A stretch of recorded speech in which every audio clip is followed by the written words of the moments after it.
গাজার বাতাসে এখন শুধু লাশের গন্ধ, চারদিকে ছড়িয়ে ছিটিয়ে রয়েছে গাজার ঘরবাড়িগুলোর ধ্বংসযজ্ঞের চিহ্ন। রেহাই পাচ্ছে না কোলের শিশুরাও। মাঝে যুদ্ধবিরোধীর কল্যাণে মৃত্যুর মিছিল কিছুটা থামলেও আবার সেখানে নারকীয় তাণ্ডব শুরু হয়েছে।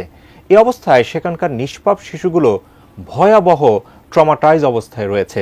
গাজার করুণ এই বাস্তবতা নিয়ে বিস্তারিত থাকছে লিমা শান্তির ডেস্ক রিপোর্টে।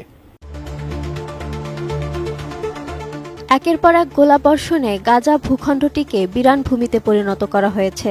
এরই মধ্যে ইসরায়েলি প্রধানমন্ত্রী নেতানিয়াহু হুঙ্কার দিয়েছেন, তাদের বাকি জিম্মিদের ছেড়ে না দিলে ভূখণ্ডটির একাংশ দখল করে নেওয়া হবে। এই অবস্থায় গাজাবাসীর প্রতিটি মুহূর্ত কাটছে চরম আতঙ্কে। ভাবছেন, এই বুঝি বোমার আঘাতে দেহটা ছিন্ন ভিন্ন হয়ে যাবে। বর্তমান পরিস্থিতিতে সেখানে সবচেয়ে ভয়াবহ অবস্থার মধ্যে আছে শিশুরা। চোখের সামনে গগন বিদারী বোমার শব্দে যখন সবকিছু প্রকম্পিত হচ্ছে, তখন তাদের কচি মনে এর তীব্র প্রভাব পড়ছে। রাতে ঘুমানো তো দূরের কথা, দিনের আলো তাদের ভয় লাগে। খুব কাছ থেকে মৃত্যুর দৃশ্য দেখে তারা এখন ভয়াবহ ট্রমার মধ্যে দিয়ে দিন পার করছে।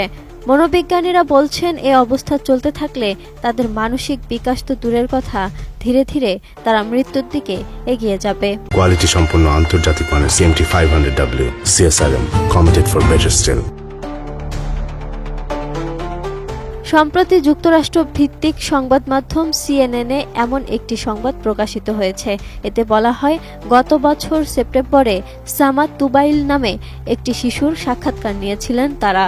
যখন তার সাক্ষাৎকারটি নেওয়া হয়, তখন সে কান্নাজড়িত কণ্ঠে তার মাকে বলেছিল, মা, আমি ক্লান্ত, মরে যেতে চাই।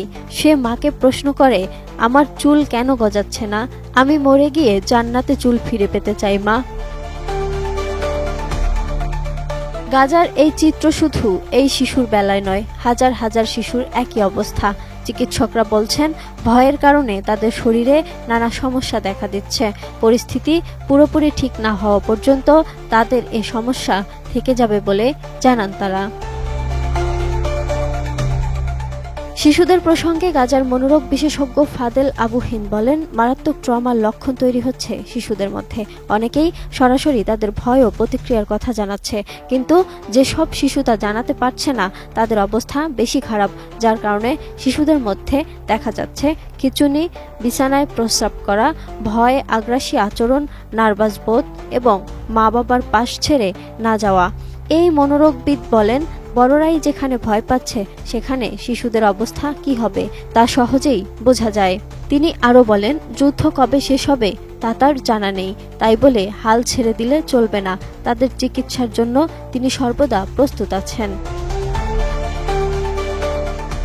জাতিসংঘের শিশু সংস্থা ইউনিসেফ গত জুনে প্রকাশিত এক প্রতিবেদনে জানায়, গাজার প্রায় 12 লাখ শিশুই বর্তমানে মনস্তাত্ত্বিক সহায়তার প্রয়োজনীয়তায় ভুগছে, বিশেষ করে যারা একাধিকবার ভয়াবহ সহিংসতার মুখোমুখি হয়েছে। Lima Shayanti, desk report, ATN news.